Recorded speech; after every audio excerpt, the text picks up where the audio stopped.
Many people think it's a risk taker, someone who's prepared to step out of their comfort zone, to do what they've not done before, and in some cases to do what no one has done before, to gamble everything with the realization that you could lose everything.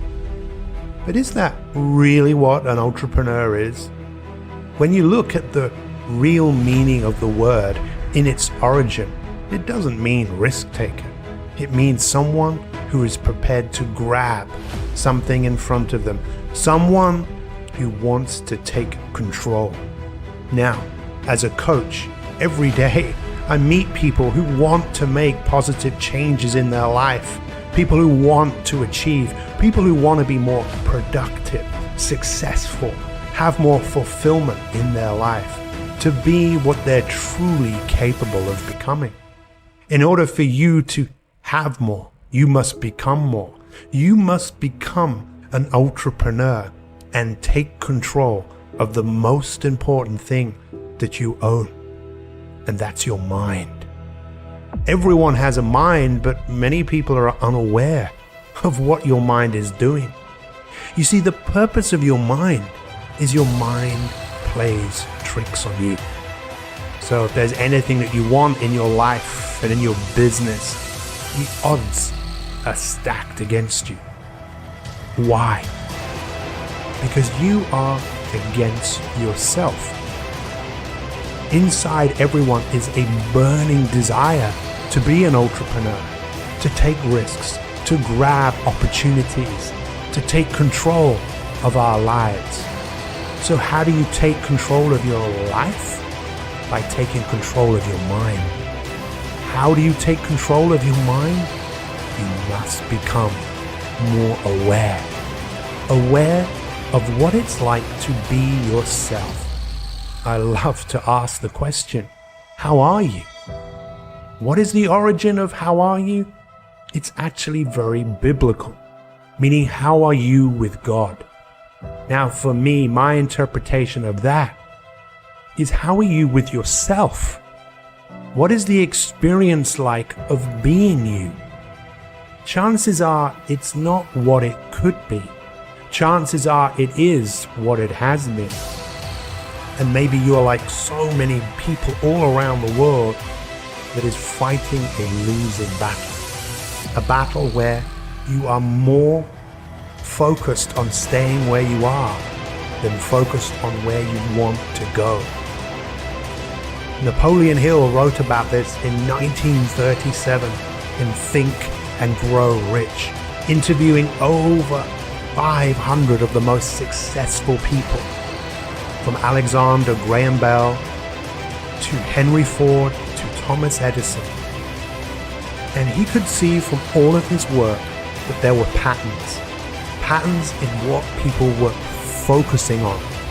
These people had a burning desire of something they had to do, something that was in front of them, something they wanted to grab and take control of. And this is what the greatest entrepreneurs have done. A drive to do more, to create, to bring something in to this world. Everyone has ideas, but every idea that you have ever had can move you in a number of different directions.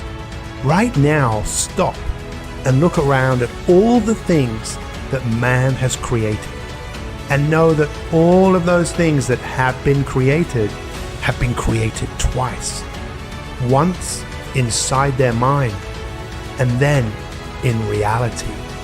We can all have ideas, but bringing those ideas into reality is where the real game starts, and where the real entrepreneur kicks in. That where you can see something so much that you'll do whatever it takes to bring that into the world, with that voice in your head that tells you, no, don't bother. Let's do it tomorrow. Ooh, it's just too much work. The voice that wants you to keep you where you are will slowly fade away as you turn down the volume on that part of your brain and wake up the genius within you that wants to grow, that wants to evolve, that has to, is determined, that will do whatever it takes to become more. A man who won the Nobel Prize in 1937, a Hungarian man whose theory was called syntropy. What is syntropy? Basically that every living cell lives for one reason: to grow, to express itself fully. What you can be, you must be. The difference between us as human beings and everything else in nature is that we have the dignity of choice. A tree doesn't grow halfway and then think, I've had enough of growing, and stop. It keeps growing because that is what it is designed to do. With human beings, we can have these great ideas of growth and things we must create and do, but we have the dignity of choice.